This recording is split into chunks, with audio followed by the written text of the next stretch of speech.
Emma, Sarah, and Claire had been inseparable since their university days. They loved adventure and often traveled together during breaks.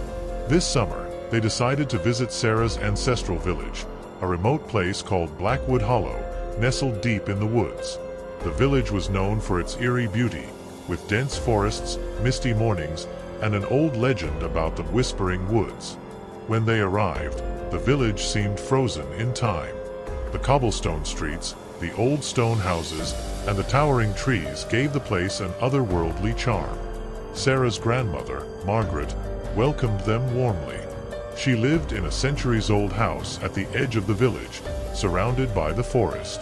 The house had a mysterious aura, with creaky wooden floors, antique furniture, and a large portrait of a young boy hanging in the hallway. That night, as they settled in, Claire noticed something strange. The portrait of the boy seemed to follow her with its eyes. She brushed it off as her imagination, but the feeling lingered. The next morning, the three friends decided to explore the village. They met an old man named Thomas at the local tavern. He warned them about the Whispering Woods. "No one goes there after dark," he said. "Strange things happen. Voices, shadows, and worse." When they asked him about the boy in the portrait, his face turned pale. "That's Jacob. He disappeared 50 years ago. They say his spirit still roams the woods." That night, Emma woke up to the sound of whispers. She looked out the window and saw faint lights flickering in the woods. She woke Sarah and Claire, and together they watched as the lights moved in patterns, almost like a dance. The whispers grew louder, but they couldn't make out the words.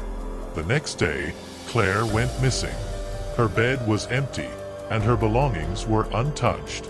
Emma and Sarah searched the entire house and village but found no trace of her.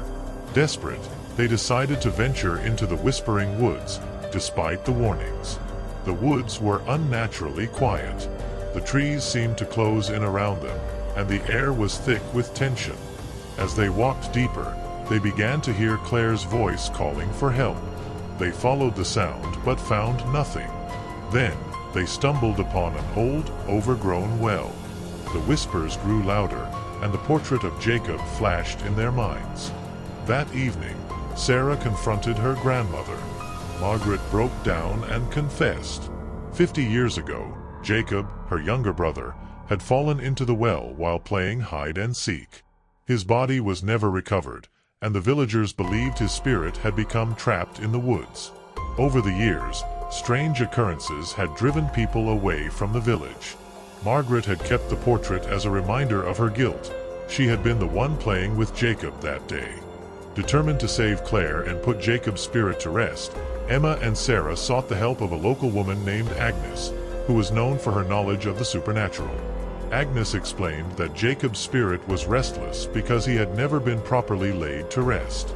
She suggested a ritual to guide his soul to peace. At midnight, they returned to the well with Agnes.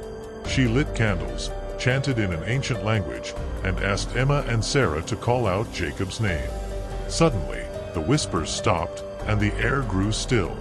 Claire emerged from the shadows, dazed but unharmed. She had no memory of what had happened.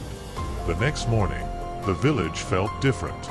The oppressive atmosphere was gone, and the woods seemed less foreboding. The portrait of Jacob no longer felt alive.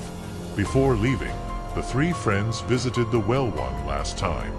They left flowers and a note that read, "Rest in peace, Jacob. You are not forgotten." As they drove away, Emma looked back at the village. For a moment, she thought she saw a young boy waving at them from the edge of the woods. She smiled, knowing they had done the right thing.